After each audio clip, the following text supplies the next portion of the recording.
তোর ফিট না দেম তুই কথা কস থাকে বালা করে সুন্দর করে কথা কস থাকে।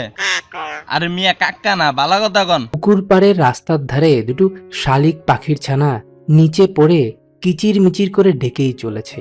এই দেখে সে দ্রুত ছানা দুটোকে হাতে তুলে নেয়।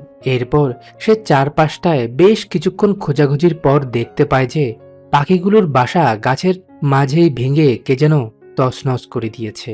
এই দেখে দেবাশিস অনেকটা নিরুপায় হয়ে ছানাগুলোকে নিয়ে আসে তার ঘরের মাঝে, কারণ ছানাগুলো যে ক্ষুধার তাড়নায় অনবরত ডেকেই চলেছে। ঘরে এনে প্রথমে দেবাশিস ছানা দুটোকে একটি পাত্রের মাঝে কিছু নরম কাপড় বিছিয়ে রেখে দেয়। এরপর সেই বিস্কিট গুঁড়ো করে পানিতে গুলিয়ে একটি চামচের মাধ্যমে ছানা দুটোকে এইভাবেই খাইয়ে দিতে শুরু করে।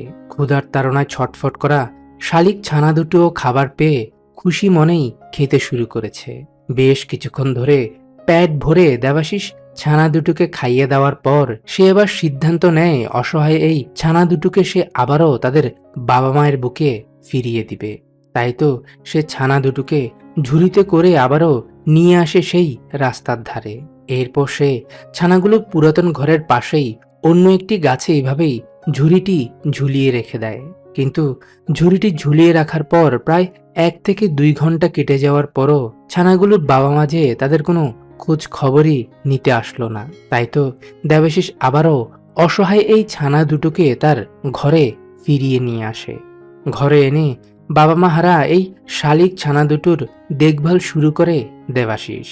সে প্রথমে ছানা দুটোকে একটি প্লাস্টিকের ঝুড়ির মাঝে রাখলেও পরবর্তীতে সে তাদের জন্য ছোট্ট একটি মাটির হাঁড়ির মাঝে টিস্যু বিছিয়ে সুন্দর একটি ঘর তৈরি করে দেয়। দিন কয়েক যেতে না যেতেই দেবাশিস লক্ষ্য করে যে ছানাগুলোর শরীরে পালক গজাতে শুরু করেছে।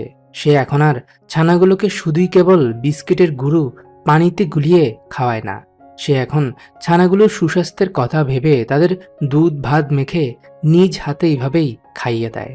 ছোট বাচ্চাদের যেমন করে তাদের মা দুধ ভাত মেখে ভালোবেসে খাইয়ে দেয়, দেবাশিসও ঠিক তেমন করেই বাবা মা হারা এই অসহায় শালিক ছানা দুটোকে খাইয়ে দিত। দিনে কমপক্ষে 6 থেকে 7 বার নিয়ম করে খাবার খাইয়ে দেওয়ার পর তাদের ঘরটিও সে পরিষ্কার করে দিত পরম যত্নে।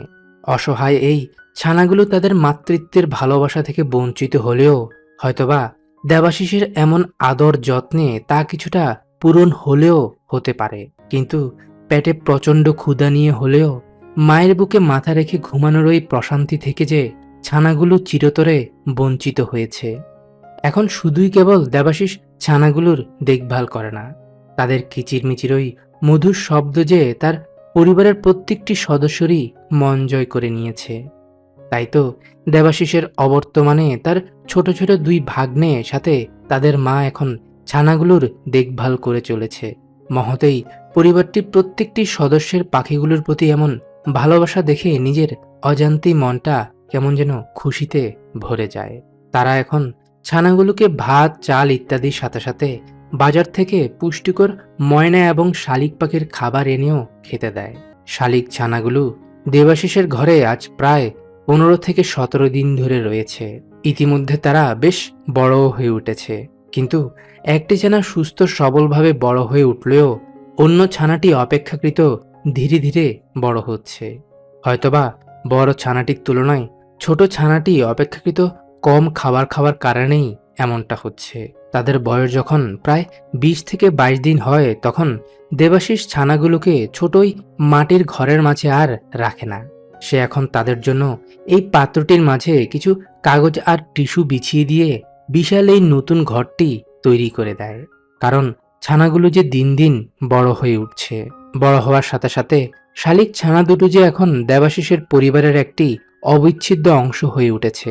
ভালোবেসে তারা বড় ছানাটির নাম রেখেছে চেরি আর ছোটটির নাম জেরি। দেবাশিসের ছোট ভাগ্নির সাথে শালিক ছানা দুটোর ইতিমধ্যে এক গভীর বন্ধুত্বপূর্ণ সম্পর্ক গড়ে উঠেছে। চেরি আর জেরি তাকে একদমই ভয় করে না। তার হাতে খাবার দেখলেই তারা দুজন দৌড়ে চলে আসে তার কাছে। ছোট মেয়েটির এখন খেলার সাথী এই শালিক ছানা দুটো। দিনের বেশিরভাগ সময়টাই এখন তারা তাদের বন্ধু এই ছোট মেয়েটির সাথেই কাটিয়ে দেয়। শালিক ছানা দুটোর বয়স এখন প্রায় 2 মাস। ইতিমধ্যে তারা দুজনই বেশ বড় হয়ে গেছে। তাই তো দেবাশিস এখন আর ছানাগুলোকে তার ঘরের মাঝে ছেড়ে রাখে না, কারণ বড় হওয়ার সাথে সাথে যে শালিক ছানাগুলো ইতিমধ্যে বেশ দুষ্ট হয়ে উঠেছে। তাদের এখন ঘরের মাঝে ছেড়ে রাখলে তারা ঘরের সবকিছু নোংরা করে ফেলে। তাই তো দেবাশিস একটি খাঁচায় করে ছানাগুলোকে তার ঘরের আঙিনায় রেখে দেয়। যদিও ছানাগুলোকে ছেড়ে রাখলে তারা উড়ে চলে যায় না, কারণ তারা যে দেবাশিসের পরিবারকেই নিজেদের পরিবার মনে করে। খাঁচা থেকে তারা ছাড়া পেলেই উড়ে চলে আসে তাদের বন্ধু দেবাশিসের কাছে।